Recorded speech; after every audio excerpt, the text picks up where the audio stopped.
আকাশবাণী আগরতলা। স্থানীয় সংবাদ পড়ছে চন্দনলেখা পাল। এখনকার বিশেষ খবর হল, খাদ্যমন্ত্রী সুশান্ত চৌধুরী জানিয়েছেন, রাজ্যে সাম্প্রতিক বন্যায় সামগ্রিক ক্ষয়ক্ষতির পরিমাণ 18,000 কোটি টাকারও বেশি বলে প্রাথমিকভাবে নির্ধারণ করা হয়েছে। রাজ্য পুলিশে পুরুষ ও মহিলা কনস্টেবল পদে আরও 916 জনকে নিয়োগ করা হবে বলে রাজ্য মন্ত্রিসভার বৈঠকে সিদ্ধান্ত নেওয়া হয়েছে। প্রধানমন্ত্রী নরেন্দ্র মোদী বলেছেন যে, নারীর বিরুদ্ধে নৃশংসতা এবং শিশুদের নিরাপত্তা সমাজের জন্য গুরুতর উদ্বেগের বিষয়। কেন্দ্রীয় মহিলা ও শিশু উন্নয়ন মন্ত্রী অন্নপূর্ণা দেবী আজ দেশব্যাপী রাষ্ট্রীয় পোষণ মাসের 7ম পর্বের সূচনা করেছেন। এবারে আসছে বিস্তারিত সংবাদে। রাজ্যের সাম্প্রতিক বন্যায় সামগ্রিক ক্ষয়ক্ষতির পরিমাণ 18,000 কোটি টাকারও বেশি বলে প্রাথমিকভাবে নির্ধারণ করা হয়েছে। খাদ্যমন্ত্রী সুশান্ত চৌধুরী আজ মহাকরণে এক সাংবাদিক সম্মেলনে খবর জানিয়ে বলেন, গতকাল রাজ্য মন্ত্রিসভার বৈঠকে বন্যা পরবর্তী পরিস্থিতি নিয়ে বিস্তারিত পর্যালোচনা করা হয়। বন্যায় ক্ষয়ক্ষতি নিয়ে বিভিন্ন দপ্তর থেকে তথ্যমূলক প্রেজেন্টেশন দেওয়া হয়। তিনি বলেন, কৃষিতেই ক্ষতির পরিমাণ 3,500 কোটি টাকার বেশি হবে বলে প্রাথমিক অনুমান। তাছাড়া রাস্তাঘাট, জাতীয় সড়ক, সেতু, সেচ, পানীয় জল, বিদ্যুৎ, জল সরবরাহ ইত্যাদি ক্ষেত্রে ব্যাপক ক্ষতি হয়েছে। প্রধানমন্ত্রীর দপ্তর থেকে মৃতদের পরিবারকে আর্থিক সাহায্য দেওয়া হচ্ছে। এর জন্য মন্ত্রিসভার পক্ষ থেকে প্রধানমন্ত্রী নরেন্দ্র মোদীকে ধন্যবাদ জানানো হয়েছে। খাদ্যমন্ত্রী আরও জানান, রাজ্যে বন্যা দুর্গতদের জন্য কেন্দ্রীয় সরকারের পক্ষ থেকে রাজ্য সরকারকে সর্বত সহায়তা দেওয়া হচ্ছে। খাদ্যমন্ত্রী সুশান্ত চৌধুরী আজ সাংবাদিক সম্মেলনে আরও জানান, জেআরবিটি গ্রুপ ডি পদে নিয়োগ পরীক্ষার ফলাফল আগামী 7 বা 8 সেপ্টেম্বর প্রকাশিত হবে। তিনি জানিয়েছেন, গতকাল রাজ্য মন্ত্রিসভার বৈঠকে সিদ্ধান্ত নেওয়া হয়, রাজ্য পুলিশে পুরুষ ও মহিলা কনস্টেবল পদে আরও 916 জনকে নিয়োগ করা হবে। পুলিশে কনস্টেবল পদে 1000 লোক নিয়োগের যে প্রক্রিয়া চলছে তা শীঘ্রই সম্পূর্ণ করা হবে। নতুন 916 পদ তার অতিরিক্ত বলে তিনি জানান, পর্যটন দপ্তরে মোট 51টি পদে লোক নিয়োগ করা হবে। এর মধ্যে কিছু পদ পদোন্নতির মাধ্যমে এবং কিছু পদে সরাসরি নিয়োগ করা হবে। তথ্য প্রযুক্তি দপ্তরের 9টি পদে লোক নিয়োগ করা হবে। তাছাড়া মন্ত্রিসভার বৈঠকে এসপিওদের বেতন বৈষম্য দূরীকরণের সিদ্ধান্ত নেওয়া হয়েছে। এখন থেকে এসপিওর মাসিক বেতন হবে 12,000 টাকা করে। দক্ষিণ জেলার জোলাইবাড়ি, সাঁতসাদ ও পোয়াংবাড়ি পঞ্চায়েত সমিতির নবনির্বাচিত সদস্যরা চেয়ারম্যান ও ভাইস চেয়ারম্যান আজ শপথ গ্রহণ করেন। জোলাইবাড়ি পঞ্চায়েত সমিতির চেয়ারম্যান পদে তাপস দত্ত, ভাইস চেয়ারম্যান কেশব চৌধুরী শপথ গ্রহণ করেন। সাঁতরাত পঞ্চায়েত সমিতিতে চেয়ারম্যান প্রভাস লোধ এবং ভাইস চেয়ারপারসন দেবীমালা ত্রিপুরা এবং পোয়াংবাড়ি পঞ্চায়েত সমিতির চেয়ারপারসন পদে মণিবালা বৈদ্য এবং ভাইস চেয়ারম্যান পদে দীপক দেবনাথ শপথ নিয়েছেন। শপথ বাক্য পাঠ করেন জেলা পঞ্চায়েত আধিকারিক শুভব্রত ভট্টাচার্য। ডুকলি পঞ্চায়েত সমিতির নবনির্বাচিত সদস্য সহ সমিতির চেয়ারম্যান হিসেবে ভুলন সাহা এবং ভাইস চেয়ারম্যান হিসেবে কিশোর ঘোষ আজ শপথ গ্রহণ করেছেন। ডুকলি ব্লকে আয়োজিত শপথ গ্রহণ অনুষ্ঠানে উপস্থিত ছিলেন বিধানসভার উপাধ্যক্ষ রামপ্রসাদ পাল এবং বিধায়ক মীনারানী সরকার। ঊনকোটি জেলার কুমারঘাট পঞ্চায়েত সমিতির নবনির্বাচিত সদস্যরা আজ শপথ গ্রহণ করেন। কুমারঘাট পঞ্চায়েত সমিতির চেয়ারপারসন পদে সুমতি দাস এবং ভাইস চেয়ারপারসন পদে শঙ্কর দেবও আজ শপথ নিয়েছেন। শপথ বাক্য পাঠ করেন জেলা পঞ্চায়েত আধিকারিক ডেভিড এল হালাম। গীতাঞ্জলি অডিটোরিয়ামে আয়োজিত শপথ গ্রহণ অনুষ্ঠানে উপস্থিত ছিলেন প্রাণী সম্পদ বিকাশ মন্ত্রী সুধাংশু দাস, বিধায়ক ভগবান চন্দ্র দাস প্রমুখ। আগরতলা সাবরুমের মধ্যে ডেমো ট্রেন সার্ভিস আজও বন্ধ রাখা হয়। এই রুটের সমস্ত ট্রেন আজ ও আগামীকালের জন্য বাতিল করা হয়েছে। গর্জি, বিলোনি এবং শান্তিরবাজারের মধ্যে রেল লাইনের ওপর যে ধস পড়েছিল তা পরিষ্কার করা হয়েছে। তবে বর্তমানে রেল লাইনের বিভিন্ন স্থানে মাটি পরীক্ষার কাজ চলছে। রেল চলাচলের উপযুক্ত হলেই আগরতলা সাবরুমের মধ্যে ডেমো সার্ভিস চালু করা হবে বলে এনএফ রেলওয়ে জানিয়েছে। আগামীকাল 1 সেপ্টেম্বর সকাল 9টা থেকে বিকেল 4টে পর্যন্ত বিদ্যুতের প্রাক পূজা মেরামতি কাজের জন্য জিরানিয়া বিদ্যুৎ বিভাগের অধীনে বিভিন্ন এলাকায় বিদ্যুৎ পরিষেবা বন্ধ থাকবে। এই এলাকাগুলি হল গোটা এডিসি সদর দপ্তর, মনফোর্ট school, Belbari, Khumtoya, Paschim Belbari, Ramkrishnapara, 18 card, Bishnuchandrapara, Joygobindapara, Ramnath Thakurpara, Manikchandrapara, Kebalpara, Wakiraipara, Gurupada colony, TSR camp সহ সংলগ্ন অঞ্চল। তাছাড়া প্রাক পূজা মেরামতির জন্য আগরতলায় আরও বেশ কয়েকটি ফিডার আগামীকাল সকাল 8:30 থেকে বিকেল 4:30 পর্যন্ত শাটডাউন থাকবে। এগুলি হল গান্ধীঘাট টিআরটিসি, আশ্রম চৌমোহনী থেকে মঠ চৌমোহনী, কল্যাণী, মহারাজগঞ্জ বাজার আংশিক, বনকুমারী, বিদ্যাসাগর, কাঁটাশেওলা। তাছাড়া মহেশকলা, এডিনগর, বটতলা, কবিরাজটিলা, শ্রীপল্লী, রাইমা এবং মিশন ফিডারের অন্তর্ভুক্ত এলাকাতেও আগামীকাল সকাল 8:30 থেকে বিকেল 4:30 পর্যন্ত বিদ্যুৎ সরবরাহ বন্ধ থাকবে।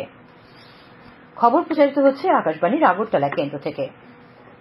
প্রধানমন্ত্রী নরেন্দ্র মোদী বলেছেন যে, নারীর বিরুদ্ধে নৃশংসতা এবং শিশুদের নিরাপত্তা সমাজের জন্য গুরুতর উদ্বেগের বিষয়। তিনি বলেন, নারীদের নিরাপত্তার জন্য দেশে অনেক কঠোর আইন করা হয়েছে, তবে তা আরও সক্রিয় করা প্রয়োজন।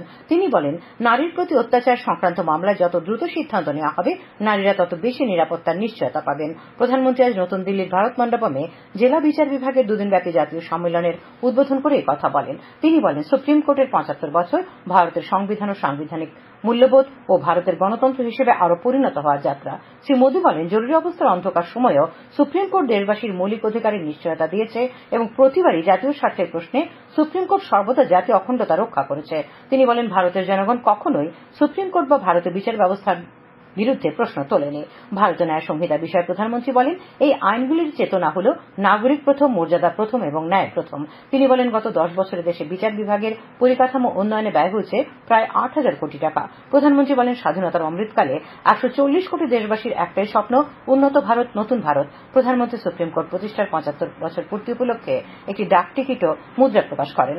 ভারতের প্রধান বিচারপতি DY চন্দ্রচূড় অনুষ্ঠানে বলেন, এই সম্মেলন জেলা বিচার বিভাগ এবং অন্য সকলের মধ্যে সম্পর্ককে সহজতর করবে, যাতে সরাসরি বিচার বিভাগের বিচারকদের সমস্যাগুলি বোঝা যায় এবং ভারতীয় আইনি ব্যবস্থার ভবিষ্যতের জন্য একটি সম্মিলিত দৃষ্টিভঙ্গি তৈরি করতে সক্ষম হওয়া যায়। সম্মেলনে কেন্দ্রীয় আইন ও বিচারমন্ত্রী অর্জুন রাম মেঘওয়াল জানান যে এই কোর্টের তৃতীয় ধাপের অধীনে প্রায় 7,200 কোটি টাকা বরাদ্দ করা হয়েছে, যাতে ক্লাউড প্রযুক্তি, কৃত্রিম বুদ্ধিমত্তা ইত্যাদি বাড়ানো হচ্ছে। ভারতের অ্যাটর্নি জেনারেল আর ভেঙ্কটরামনি, সুপ্রিম কোর্ট বার অ্যাসোসিয়েশনের সভাপতি কপিল সিব্বাল এবং বার কাউন্সিল অব ইন্ডিয়ার চেয়ারম্যান মনন কুমার মিশ্র সমাবেশে বক্তব্য রাখেন। কেন্দ্রীয় মহিলা ও শিশু উন্নয়ন মন্ত্রী অন্নপূর্ণা দেবী আজ গান্ধীনগরের মহাত্মা মন্দিরে দেশব্যাপী রাষ্ট্রীয় পোষণ মাসের 7ম পর্বের সূচনা করেছেন। পোষণ মাসের এই পর্বে অ্যানিমিয়া সচেতনতা, পোষণ বিপারাইতি, প্রযুক্তি ভিত্তিক উদ্যোগ এবং দেশ থেকে অপুষ্টি নির্মূল করার জন্য একটি অতিরিক্ত খাদ্যের উপর আলোকপাত করা হবে। অনুষ্ঠানে কেন্দ্রীয় মন্ত্রী বলেন, উন্নত ভারতের রূপকল্প অর্জিত হবে শুধুমাত্র দেশের সুস্থ ক্ষমতায় নারী ও মেয়েদের নিয়ে। তিনি বলেন, প্রধানমন্ত্রী নরেন্দ্র মোদী নারী নেতৃত্বাধীন উন্নয়নের উপর জোর দিয়েছেন এবং এই দৃষ্টিভঙ্গি অর্জনের জন্য নারী ও শিশু উন্নয়ন মন্ত্রক সাম্প্রতিক বাজেটে নারী ও মেয়েদের জন্য বিভিন্ন প্রকল্পে 3 লক্ষ কোটি টাকা বরাদ্দ করেছে। মন্ত্রী আজ দেশজুড়ে অঙ্গনওয়াড়ি কেন্দ্রে এক পের মাকে নাম প্রচার অভিযানের সূচনা করেন। গুজরাটের মুখ্যমন্ত্রী ভূপেন্দ্র প্যাটেল এবং মহিলা ও শিশু উন্নয়ন প্রতিমন্ত্রী ভানুবেন বাবরিয়া অনুষ্ঠানে উপস্থিত ছিলেন। এদিকে রাজ্য সমাজ কল্যাণ ও সমাজ শিক্ষা দপ্তরের অধিকর্তা তপন কুমার দাস জানিয়েছেন, এবছর রাষ্ট্রীয় পোষণ মাসের স্লোগান সুপোষিত কিশোরী, বিকশিত নারী। তিনি জানান, 7ম রাষ্ট্রীয় পোষণ মাস উদযাপনের উদ্দেশ্য হল সুপোষিত ভারত গঠনের লক্ষ্যে আচরণগত পরিবর্তনের মাধ্যমে মা, শিশু ও কিশোরীদের সুস্বাস্থ্যকে সুনিশ্চিত করা। তিনি জানান, রাজ্যের সমস্ত অঙ্গনওয়াড়ি কেন্দ্রে এবং সব জেলায় বিভিন্ন কর্মসূচি রূপায়ণের মাধ্যমে পোষণ মাস উদযাপন করা হবে। কেন্দ্রীয় বিজ্ঞান ও প্রযুক্তি মন্ত্রী ড জিতেন্দ্র সিং আজ নতুন দিল্লিতে অর্থনীতি, পরিবেশ ও কর্মসংস্থানের জন্য জৈব প্রযুক্তি বা বায়ো ইথি নীতি 2024 প্রকাশ করেছেন। ড সিং সাংবাদিকদের বলেন যে এই নীতিটি দেশে উচ্চ কার্যকারিতার জৈব উৎপাদনকে উৎসাহিত করবে। তিনি আরও বলেন, বিশ্বের ভবিষ্যৎ অর্থনীতি চালিত হবে জৈব অর্থনীতির মাধ্যমে। উল্লেখ্য, কেন্দ্রীয় মন্ত্রিসভায় মাসের 24 তারিখে বায়ো ইথি নীতির অনুমোদন দেয়। প্রধানমন্ত্রী নরেন্দ্র মোদী আজ ভিডিও কনফারেন্সের মাধ্যমে 3টি বন্দে ভারত ট্রেনের যাত্রার সূচনা করেন। 3টি ট্রেন মিরাট লখনৌ, মাদুরাই বেঙ্গালুরু এবং চেন্নাই নাগরকোয়েল রুটে চলাচল করবে। অনুষ্ঠানে প্রধানমন্ত্রী বলেন, বন্দে ভারত ট্রেনের এই সম্প্রসারণের মাধ্যমে দেশ ধাপে ধাপে বিকশিত ভারতের লক্ষ্যে এগোচ্ছে। তিনি বলেন, দ্রুতগতির ট্রেনের আবির্ভাব মানুষকে তাদের ব্যবসা, কর্মসংস্থান এবং তাদের স্বপ্ন সম্প্রসারণের আত্মবিশ্বাস দেয়। প্রধানমন্ত্রী বলেন, এখন সারা দেশে 102টি বন্দে ভারত রেল পরিষেবা চলছে। তিনি বলেন, বিকশিত ভারতের লক্ষ্য অর্জনের জন্য দক্ষিণের রাজ্যগুলির দ্রুত উন্নয়ন খুবই গুরুত্বপূর্ণ। রেলমন্ত্রী অশ্বিনী বৈষ্ণব বলেন, গত 10 বছরে রেলওয়ে নেটওয়ার্কে 31,180 কিলোমিটার নতুন ট্র্যাক যুক্ত হয়েছে এবং প্রতিদিন 14 কিলোমিটার নতুন ট্র্যাক যুক্ত করা হচ্ছে। মন্ত্রী জানিয়েছেন যে 1326টি রেল স্টেশন পুনর্নির্মাণ করা হচ্ছে, বন্দে মেট্রো ট্রায়াল চলছে এবং কয়েকদিনের মধ্যে বন্দে স্লিপারের ট্রায়াল শুরু হবে। শ্রী বৈষ্ণব বলেন, দেশীয়ভাবে তৈরি করা আধুনিক প্রযুক্তি কবচ সমগ্র দেশে মিশন মোডে প্রয়োগ করা হবে। Government medical laboratory and technology employees অ্যাসোসিয়েশনের উদ্যোগে আজ খোয়াই ব্লাড ব্যাঙ্কে রক্তদান শিবিরের আয়োজন করা হয়। শিবিরে মোট 30 জন স্বেচ্ছায় রক্তদান করেন। উপস্থিত ছিলেন খোয়াই পুর পরিষদের চেয়ারম্যান দেবাশিস নাথ শর্মা, পঞ্চায়েত সমিতির সদস্য তাপস কান্তি দাস প্রমুখ। আর সিআইটি অনুমোদিত ত্রিপুরা মোটর শ্রমিক ইউনিয়ন কেন্দ্রীয় কমিটির উদ্যোগে আগরতলা কলেজ টিলা সংলগ্ন ঈশ্বর পাঠশালার সামনে বন্যা দুর্গত বেশ কিছু পরিবারকে ত্রাণ সামগ্রী দেওয়া হয়। উপস্থিত ছিলেন সংগঠনের নেতৃত্ব অমল চক্রবর্তী, সমর চক্রবর্তী, মানিক সাহা, সৌমিত্র চক্রবর্তী প্রমুখ।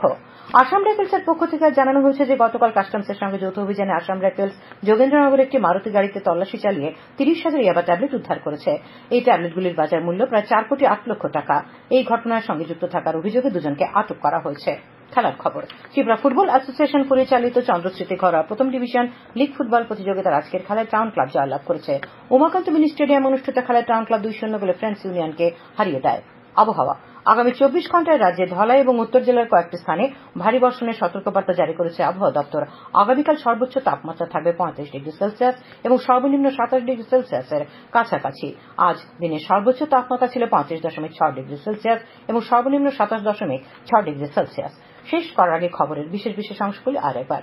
খাদ্যমন্ত্রী সুশান্ত চৌধুরী জানিয়েছেন, রাজ্যে সাম্প্রতিক বন্যায় সামগ্রিক ক্ষয়ক্ষতির পরিমাণ 18,000 কোটি টাকারও বেশি বলে প্রাথমিকভাবে নির্ধারণ করা হয়েছে।